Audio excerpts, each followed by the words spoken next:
Hi, everyone. Welcome to the School of Reinvention podcast. I am your host, Roger Osorio. I help parents in corporate reinvent themselves into first-time, purpose-driven entrepreneurs.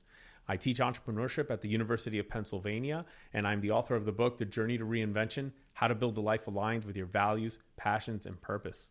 I'm excited to be joined by Tanya Abbey, who is the CEO of Recruit Corp, an executive and recruitment company. Tanya is also the CEO and founder of the candidate and career consulting platform placeme.com.au. Outside of her business, she's a board member for Altru, an Australian charity supporting the community in raising awareness and support for those experiencing homelessness. She also volunteers her services as a small business mentor under the Queensland Government's Mentoring for Growth program and as a career mentor for Headspace Australia. And last but certainly not least, Tanya is a mother of 2 children. Tanya, thank you so much for agreeing to be on the show. Thank you for having me. I'm really excited for the chat. Yeah, we're going to start with this intersection of entrepreneurship and motherhood. You know, as I was doing some of the research for the episode, I would see references to your priority and your very the great intention you put into creating that balance, finding that right balance between your work and your personal life, especially as someone who's running a business, growing your own career and skills. Can you tell us a little bit about where your career journey and your journey into motherhood first intersected and just how you navigated those early years? It's interesting, and I always believe in being extremely transparent and authentic, so I will provide full truths. I started recruitment about 17 years ago and then have been in business for about 10 years. My eldest is 8, so I've got 2 boys, and my youngest is 5, and they are amazing. And really, I guess for me, and now, and everything is fine, but now I'm a single mother, so that's been that way for about a year. So that has really, the balance has really come to fruition, I guess, in the last 12 months. But initially, having a business and having children, I pretty much, it's not a popular opinion, but I pretty much worked up until having them, and then afterwards, obviously lighter kind of duties. But The perception, I think, of being a parent, I'm very nurturing, but children are an addition to your life. But they are also the priority. So for me, it was finding the balance between being a mother and also working and trying to just make sure both of those areas worked but didn't cross over or clash. Initially in the early stages with my eldest, Manny, I was working from home. We didn't have an office then, so it was quite easy. And I remember being, on the phone with the pram, trying to put him to sleep while I'm talking to a client. So I think people think of these stories now and they're like, oh, it's so great. But then back then it's a necessity, right? You have to just do it. And I think the balance has come more so in the last few years where it's, if I can't do my work, like everyone else who isn't a business owner between those 8 hours in the day and then spend time with my children, I probably need to look at organizing my life a little bit better. But the intersection, it is interesting. It's hard to recover from having children and being tired whilst trying to, push through a business and everything else. So I guess the balance probably hasn't come until the last few years. But it certainly intersects at times.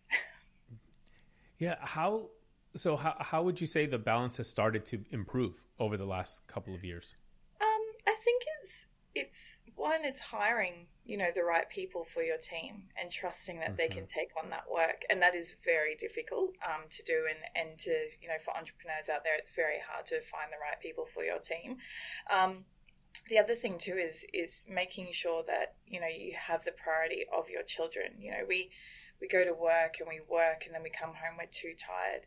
I always kind of think it's not their fault that I'm tired or that I'm stressed or distracted. So now it's when I have them in the morning, I don't start my work day until I'm in the office. So the phone is away.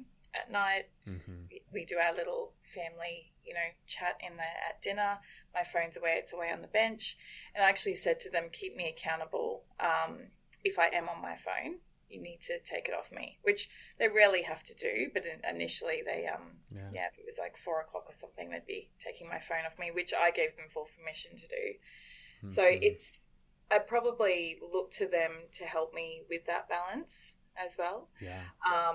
And it's really just having the right team in place so you can have that time away or have that time with your family too. I love that strategy of empowering your kids to take your phone away. I mean, I think that's a really interesting approach, but it does a couple of things, I think, right? And I only have a 16-month-old, so I'm nowhere near as experienced with parenthood yet. But it sounds like this not only empowers them to help you, but it invites them into the process. And it shows that you're acknowledging that, hey, this is a challenge and it's not easy, and you're saying, hey, I need your help. And I think it also teaches them to speak up as well and gives them confidence. And I think the other thing too that's quite cool is they will see me work and they understand that mummy travels for work and, you know, mummy has meetings and things like that. So they will grow up, hopefully, you know, in a really good relationship with a partner who wants to also work as well. So I'm trying to build that narrative or that idea that there's balance and it actually can, you know, happen as well. So being a mum of boys, I feel like it's my responsibility to raise good little young men as well. So that's probably where that intersects too. Interesting. At the beginning, when your first was born, at this point, it sounds like you were a couple of years into the business, right? At that point? Yeah. It was about probably 2 or 3 years. Into your own business. Where were you with respect to your business around that time? It was myself and my ex-partner. So we had a mining recruitment business, which he essentially owned. And I was technically sitting as a general manager. And we had one staff member that worked offline or remote, actually, which, it was helpful. But me, I've always sat in operational roles. So I was still required to, you know, the taxes and payroll and onboarding staff. So we had mining and diesel fitters that would go out. So we had a permanent person working with us, but we probably had about 40 contractors. So my role was to manage them. So early on, so I'd kind of do my work in between nap times. And then when, you know, you mentioned you worked up until your first was born, and then obviously after that you had to step away. How did you, you know, being such a small business at this point, how did you navigate that? How did you plan for that or make the adjustments in the business to be able to accommodate that? You know, like you said, you were obviously tired, you know, because that's one that's to be expected. Yeah. Well, I didn't really step away. I probably more just wasn't out as much seeing clients. But the day of my first, I was invoicing clients. The day that I had my first, and then the day after I had to do payroll. So the balance was, I guess, probably leaning on my partner at the time, but also utilizing the support person that I had.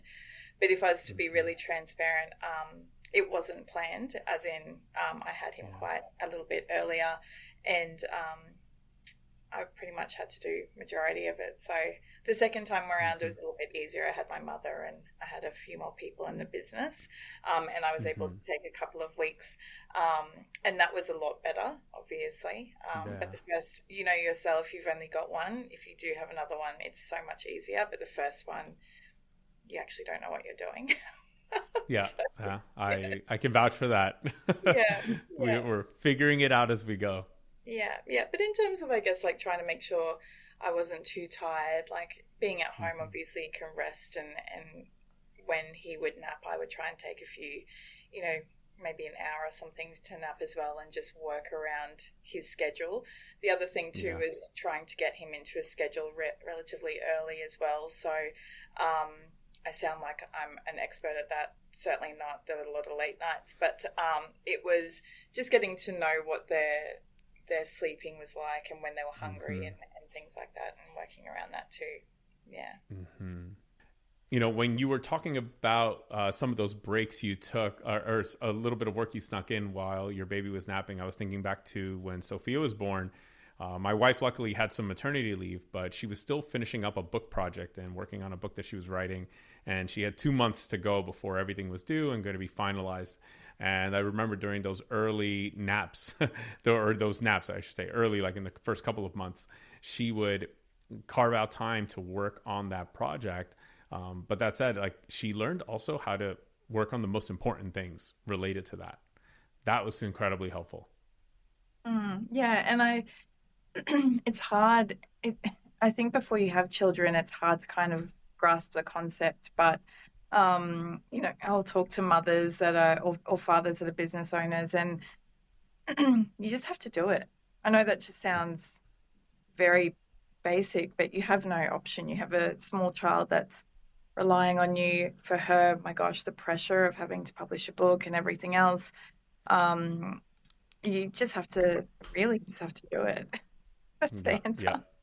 Yeah. Yeah, exactly. No, and that's how she saw it. That's exactly how she saw it. It's like, hey, look, it's what's got to be done. Um, let's talk a little bit about then, now, so you had your first child about 8 years ago, then, your second 5 years ago, now that you've had children for some time, you've had your own business. How do you define success, as both a mother and an entrepreneur? Success is the people that you have around you, I think. My mum always used to say to me, and it's probably relevant to, I guess, more of a network thing, but tell me who your friends are and I'll tell you who you are. And I think that's a very, as you get older, you reflect on things that you heard when you were younger. Um, Success is, I think, being present, and making memories with your children and making that positive impact. And I think in business, success is finding the purpose, like finding what it is that you love to do, because I don't feel like I work. Um, so that is, yeah, it's something that is very, very important. Um, and I think for me, it's really, having a space where you can collaborate with people. Like, I have an awesome tribe of business professionals. So if you can walk away from every interaction, or some days might be really difficult, whether you're a parent or an entrepreneur, but if you can walk away and go, yeah, I've done everything that I could have done in that scenario, or I learned something, or I provided value or support to someone. I think that's what success is. You know, money is, a result of what you do. It shouldn't be why you do it. Um, Success is, you know, how you spend your day, who you talk to, what value you bring, in my opinion, anyway. Yeah, what I'm hearing there, a big theme is it's very much driven by what is in your control. If I heard that correctly, it's a lot of what's in your control, what you do, what you contribute, making sure that you do everything that you can do in a situation, and that's it. Like, that's what you can do in that moment. And I think it's when you're going through a difficult time, what can people always say, this is happening to me. Is it happening to you? Is it happening for you? What can you learn from this? The learning lesson may come a couple of days or weeks or months later, but Yeah. I think it's applying those lessons that's really important. So, Okay. Let's talk a little bit about the recruitment business that you started, and this time I want to focus on a different part of that journey. The moments leading up to it, the inspiration. Before that, you were working for a company, and you were doing very similar work. And then it seems that, there was a moment where you decided, hey, I'm going to go into my own business. And that was the one that you started with your ex-partner. Tell us a little bit about, the inspiration for making such a move. And then we'll talk a little bit about the beginning steps of that and making that transition, going from your full-time work to entrepreneurship. mm. So it probably went back 17 years ago, really. And the business that I have now, Recruit Corp, is my own, that I started 5 years ago. So we can reference that one as well, because that's almost like starting fresh. But about 17 years ago, I had worked in retail and hospitality, and I really wanted to work in an office job. I hadn't actually studied formally. I've done, I'm not sure if I don't know how to translate it to US, but diplomas and certificates, obviously finished high school. And I wanted to work, I guess I wanted to just work in a role where I could really help people, but be in a more professional capacity. And I got an interview for a recruitment company. And this is the side of the candidate side that I always think about. And back then you had to wear suits, a very formal suit. We still wear suits now, but a very formal suit and stockings. Queensland is very hot. I rang my mum the night before the interview. I bought makeup, and, I was working hospitality, so I wasn't on a lot of money either. I caught, I think, an early bus, because being early is on time is late. And I was running across the street, and one of my stockings ripped, and I was like, oh my gosh, I was already stressed. And I, fixed my stocking, went in, and I waited for the interviewer. And the interviewer was about half an hour late. So I'm sitting in the foyer thinking about my answers, never interviewed with a formal, company like this before. The office is beautiful, and, the receptionist is gorgeous. And I'm like, maybe I'm over my head. And I went in for the interview. It was quite lackluster. And then they put me through a series of maybe 2 or 3 interviews, which is very normal in recruitment. And obviously I got the role. And I looked back on that, and I still think about it now. I've interviewed over 10,000 people, and I think about what mindset they're in before an interview. What are they thinking about? When we send candidates for interview, we prep them for about 15, 20 minutes. So I think about that. And it's also understanding my client. So there was always this need. I'm not sure, you have a lot of books you seem to read like myself, but the E-Myth, there's always, I guess, we think that, yeah, we're disillusioned in our roles, so we can do it better and be a business owner. And then we get into this world and we're like, oh my gosh, it's crazy. But I think the thing that always brought me back to it was that younger version of me, where I would sit there and I was stressing, and I want to be able to help people from a candidate side prepare for things like that. And then later on, as I worked through different agencies, a lot of recruitment agencies, and it's a business, but they would really try and get us to push our clients to pay more or change the terms so it was probably more in the recruitment company's favor, and not provide that quality of service. So for me, we probably over-service our clients, but I just feel like it's the right thing to do. It's a moral compass where I sit. So that's the story of why I one, want to help candidates, but 2, now being a business owner, I understand the importance of hiring well, but also, servicing well. And, obviously what happens if you have a toxic hire or a bad hire. Mm-hmm. Yeah, what you said about the inspiration, what I'm hearing there is you had a set of values that you had become aware of in the work you were doing when you were working for someone else. You saw something that you thought, this is not how I would do it. This is not right. I have a different set of values, and I would do it a very different way. Of course, that said, to your point, also easier said than done when you have to do it, take on the business, start it yourself.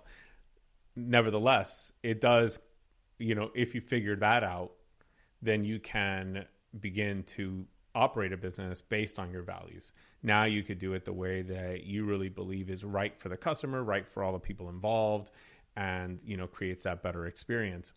And I think that's really interesting, especially for our listeners on this show, given the mission that we have, because a lot of the people that I'm seeking to, serve with this podcast are people who are pursuing a purpose-driven business. There's something that about their idea that really aligns with who they are, what matters to them, their values.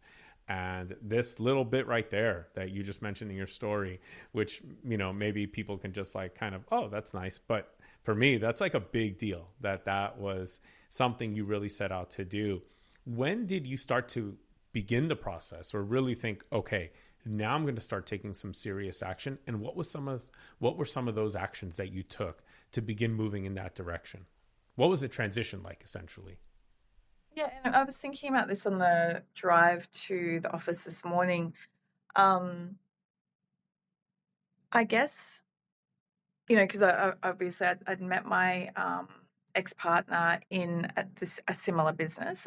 We were in a recruitment business, and then I had left there, and then I had gone into another role, completely kind of a different industry. We have they're called job seekers, but they come through the government. So it's our version of, I guess, welfare, really.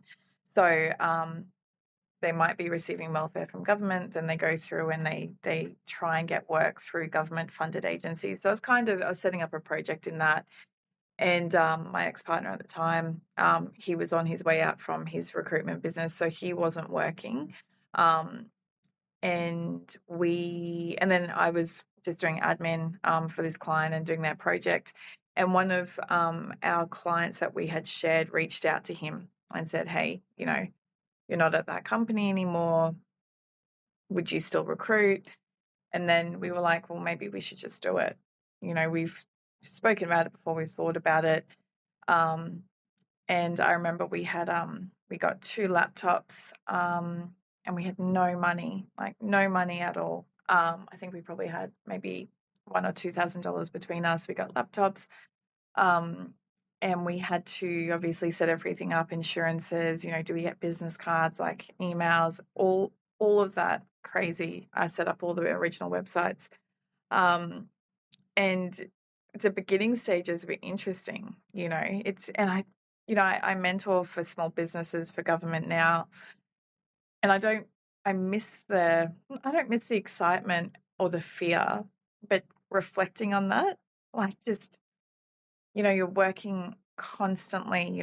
We were in the industry, or I was in the industry for 8 years, but no, like people knew me, but not the business. And, people want to trust brands, right? So I remember our very first job, and I'm not going to say it in case my client's here, because they'll ask me for a discount, but my very first job that I got was so heavily discounted, and we worked so hard on that role.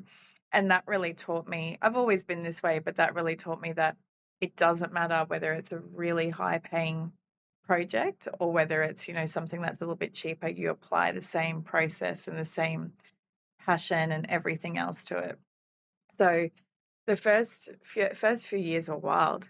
Like it was great. So good. So yeah, setting up the foundation, I think, was important.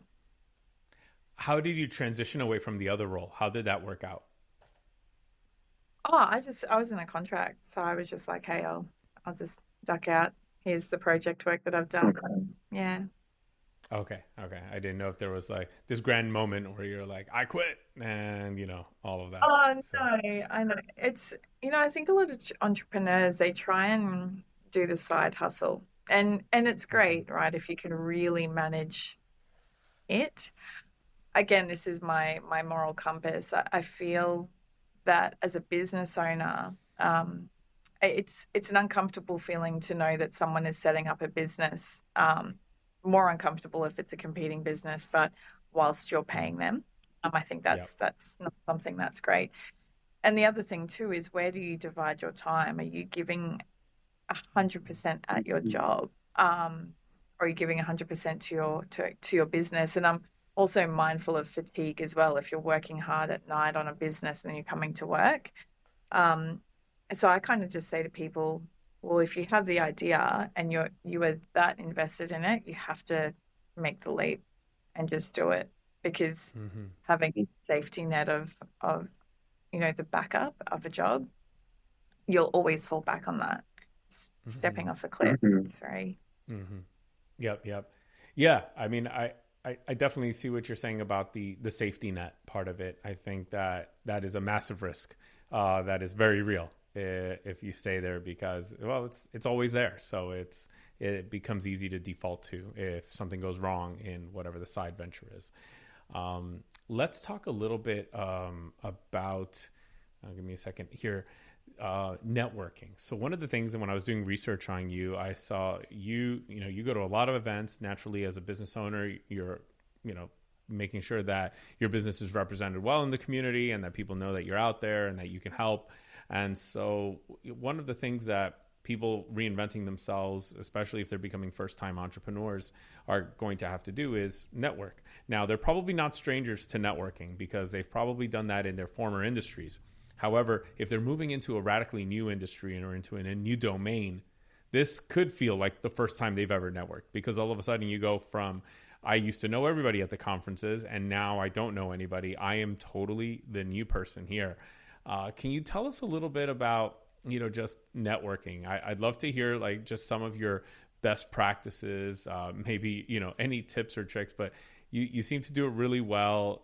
What are some things that you would help remind somebody? Because I feel like some of these folks just need reminders, but some might be doing it for the first time. I am a very much an extrovert. I don't like to box myself into things, but very much an extrovert.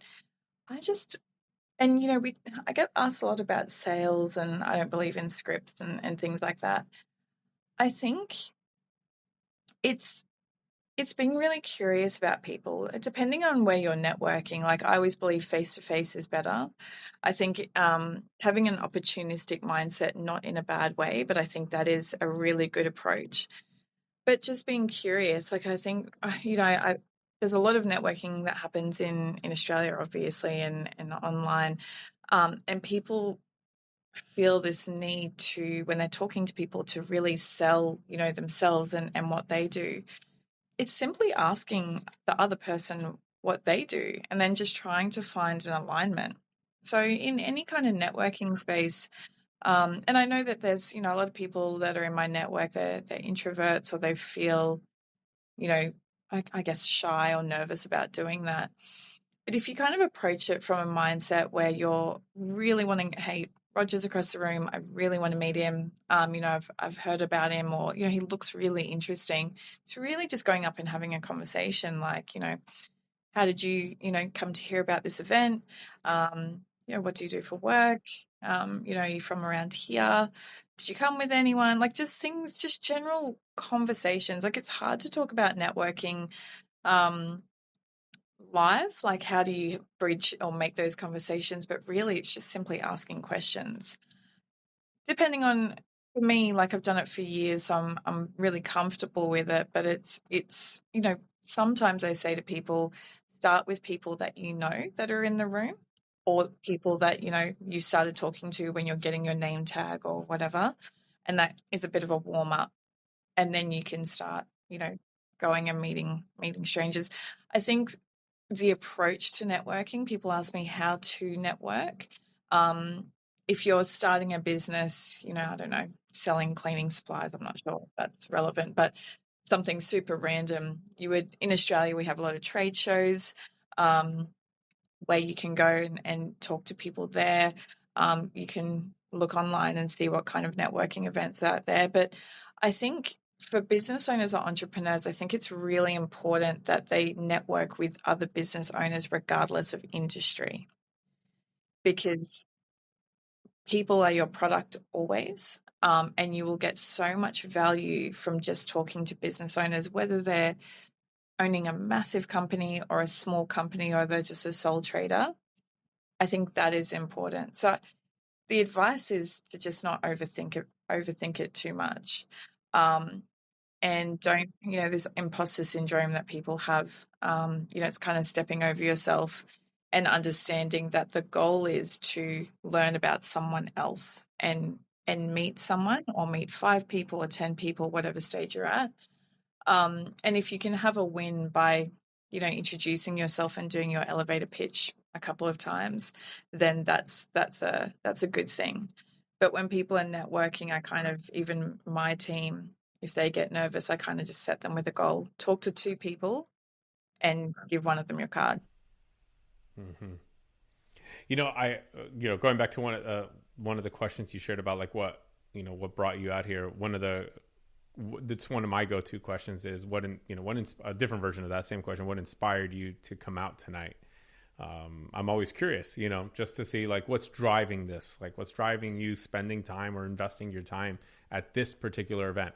Now I'm based right outside of New York City. There are a million events going on any given night. So, when people show up to an event, whatever event they choose, it's usually with a lot of thought because they probably had a lot of options, especially if they were out there looking for events to attend. So it's always cool to hear that, understand that. But I like what you said about also connecting with people who are business owners in general, especially if that's what you're looking to become, and surrounding yourself with those folks, even if they're not necessarily in the same business or industry that you are in, because you can learn a lot, obviously, about their journey to growing that business. I thought that was really interesting because I feel like that opens a door to different kinds of networking that maybe seem less obvious. Yeah, well, every business hires, every business has process, every business has structure, every business has a CEO or an MD. Every business, it's the same thing, essentially. You're just selling something different or providing a different service, but the priority is still the same. It's people, your people, essentially. Yeah, absolutely. Let's talk a little bit let's dig into your experience now, because you're the work you've been doing for 17 years in recruitment. One of the things that I know our listeners might be considering is sometimes the journey to reinvention might have a layover in employment, in a new domain, in a new field, and then that puts you back out in the job market. But it does it in a very different way, because if you're leaving your former domain and then going into a new one, all of a sudden you are now your resume is, or can be perceived significantly weaker. When I went from national account sales to trying to land teaching jobs, I mean, I sold beer coolers to Anheuser-Busch. So that was not going to help me get into a middle school. Those stories not going to serve me any purpose talking to 11, 12 and 13-year-old kids. The last thing they want me is talking about beer. So I think this is an interesting challenge, because now we're applying to jobs again, and we see this as perhaps a strategic next step. The world behind the job postings. We live on the other side of the front side of that posting. We only see the posting. We're like thinking, gosh, like there's probably like 1 million people applying for this, and it's a numbers game as far as we're concerned on our side of it. Can you give us a little bit of insight, just behind the scenes or under the cover or under the hood, if you will? What goes into a job posting and what's happening on the other side of that experience? And it's not a plug, because I don't even think I probably will finish it now, but I am writing a book called The Job Hunt, and it is really geared to exactly what you're asking from a recruiter's perspective, how to get the job that you want. And I go into a lot around the psyche of the hiring manager. So even today, for example, we have, maybe 50 applications that we go through. Now, my whole team, every single person that has applied needs to be contacted. It is just a rule that I have, whether it's, for the role that they've applied to, or just to say, like, actually on the phone, or a real email if they're overseas. To say, thanks so much for your time. Because if someone's applied to a receptionist role, but they have customer service experience or call center, they're not going to be suitable for that role, but they might be suitable for another role that we have. So again, I'm being opportunistic there. Yeah. The main thing that I kind of say to people, and I think in the UK and the US, you guys do 1 or 2 pages in terms of resumes. I see that a lot. A brief summary. Here we can go up to 5 pages. Ours is a bit more longer. Yeah.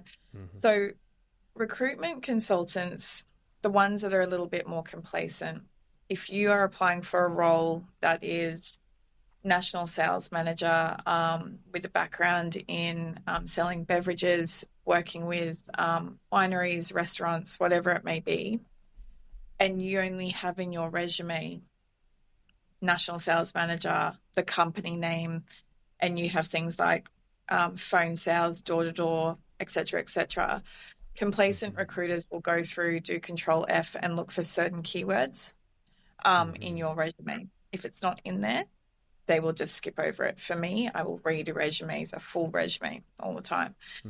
So I think if you're looking at the job that you're applying to, think about have a look at the job ad and what they're ideally looking for in there. So if they're looking for sales, so if I'm looking for a salesperson on LinkedIn or I'm headhunting, I'll go sales and client and phone and face to face. So I say to people, put in your resume, not everything that you've done, but the key things that you've done that actually reflect on the job ad. For you guys, I guess, if your resumes are shorter, make sure your LinkedIn profile is on your resume, but also your LinkedIn profile is more thorough, because that's usually our first go-to. My first go-to is database, then from a recruitment LinkedIn side. The other thing that no one has put on here, and I want the whole world who's applying to do this, on your resume, obviously have your phone number and email address, but put in times that we can call you. So time that, availability for a phone call, Wednesday, Thursday, Friday at lunchtime, availability for interview after 4, because I will go through and call 50 candidates and I'm trying to chase them because I don't know what time. I don't even know if they're working, even if it says that they're currently working on their resume. And unfortunately, that is the biggest thing that happens, because I will go to the next candidate and talk to that one that has actually taken my call. That is so simple. If people can do that, that would be amazing, because from our side, a lot of my friends have gone into internal, so for companies, and like 10, we don't even try and call anymore. We send an email and say, hey, you can give us a bell. Whereas my guys, they have to do 3 phone calls, leave a message, send an email. And the crazy thing about that is we're calling people that have applied to a job with us. So you would expect that they would know that we're going to call as well. Yeah. And from a lot of people ask me about AI and, tools in recruitment and job posts. You still need the human element, and that's not to keep myself relevant in the industry, but for that reason, a lot of people that are older that are applying, they might not feel comfortable doing video interviews or video resumes. Some people, I remember I hired this guy years ago and he was dyslexic. So his resume was 2 sentences and he was a diesel fitter. And I saw his number on Indeed and I gave him a call. He was one of the best guys I hired and could diagnose a machine and everything else. Would a computer, regardless of how clever the AI is, they would overlook that person? So I think that it's good to filter through or make sure that we're putting people's, resumes in our database. But you still need to talk to people. If you were paying me a lot of money to find someone for you and you found out that I used AI, and you'd be like, Tan, I just do it myself. And then would you hire the right way? Because your role is not to recruit every day. So I think taking that into consideration. One other thing too is if you've applied to a role, call afterwards and just say, hey, Roger, my name's Tan. I applied for this position. Just want to ask a few questions, or actually just introduce myself and, give you a bit of insight. Unfortunately, sometimes the receiver of that call may be too busy. There's a lot to be said for, hiring managers or HR people that don't take the time to talk to candidates. But if I got a call like that person would be top of the list. And they are the people that stand out to me, the ones that want the role so bad and they take the initiative to do that. But the phone number thing is very important. Don't lie on your resume. Don't change your resume around to suit the role, because you'll get found out. We have almost 2 degrees of separation now. If you're writing a cover letter, make sure it's relevant to the job post, because I'll see people put cover letters up that, hey, Tan, I've applied for a reception role, but they've actually applied to an EA role because they're just cutting and pasting. There is so much. There are so many tips. And I think that people have to sit on this side and go, if I was owning a business or if I was a hiring manager, what would I look for? And what would I want from this person? So being early for interview, having a clean resume that has no spelling or grammar mistakes, and yeah, a relevant phone number and times that I can call you. Very I, simple. I I love that. I never thought about that, but wow, that completely makes sense. If somebody's picking up a resume and about to give me a shot, like, wow, I like this person, and then they can't get a hold of me. Wow, to know, like, imagine knowing like I had a shot, they called, I just didn't pick up, and someone who did pick up is now in an interview, a second round Yeah. or a third round interview. I mentioned it last week on another podcast, and they were like, "Oh my gosh!" I'm like, "Well, if I have to call 50 people today, I have set times because I have other meetings, obviously, and Hmm. I don't just call people at lunchtime because they might be, I don't Yeah, know, doing something else. But if I knew that, a really awesome candidate was available now, I would call them. That's the yeah. biggest thing where they miss out. It's crazy. It's very Hmm. simple. Wow. Yeah. Now, I, of course, you kind of said it really fast, but you're writing a book. Just I kind of wanted like, to say, oh, and by the way, in my book, that's forthcoming. yeah, it's, there's a lot of recruitment books out there.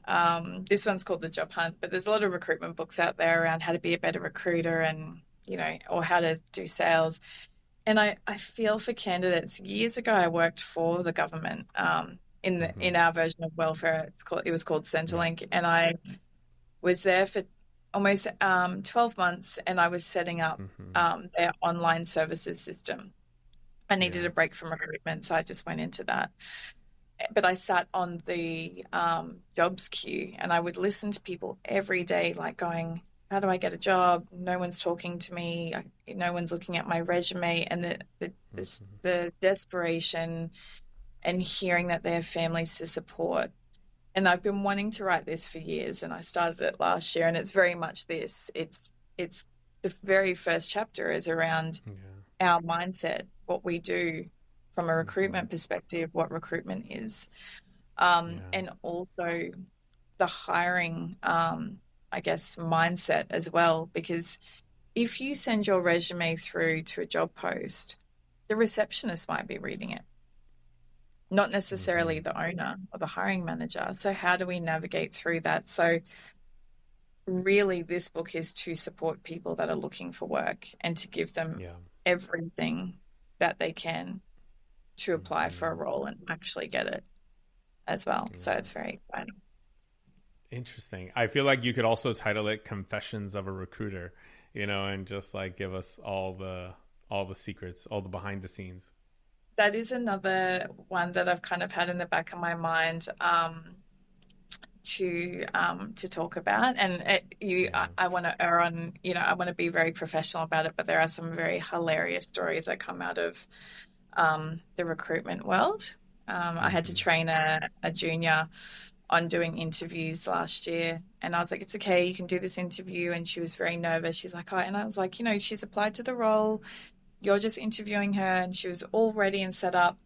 And during the interview, the lady had her pet bird on her shoulder Okay. There we go. which was She super random, yeah. very.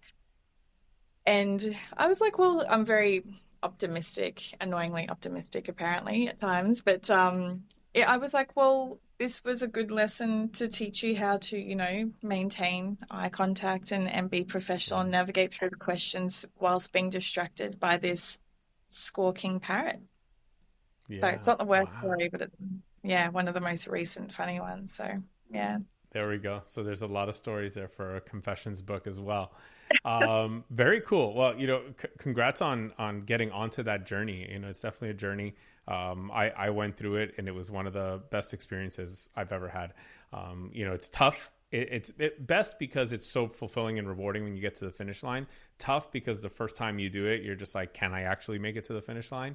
But once you do, I remember the publisher said to me, or the person who taught the manuscript writing course that I took said, when I approached him about a second idea, he goes, "Oh, writing a second book is the most fun thing because now it's done in your head, that this doubt as to whether you can write a book. Now you know you can. Now it's just a matter of what do you write? And now you're like, ooh, there's this idea I want to explore, and that idea, and you know the recipe. So now you can have fun like putting the ingredients together and all of this. And he's so right. I'm working on a second book right now, and this is so much fun. I'm taking my time on it, doing my interviews. This interview is technically an interview that I might draw from for some stories in the book or for some ideas or bits that go in there. And it is a really fun journey. So I'm excited for you that you're getting onto it. Yeah, thank you. I think it's and it's nice, like, because I can talk about, and you can probably tell, but I could talk about recruitment all day. Love it. But then when you're sitting there and you're trying to articulate it and then think about the person or the audience that's reading it, understanding or trying to be in their mindset. But I like it because it's challenging. Yeah. How I go. One recommendation that, one of those things that if you haven't like learned the recipe and the formula, it's really hard to know this on your own.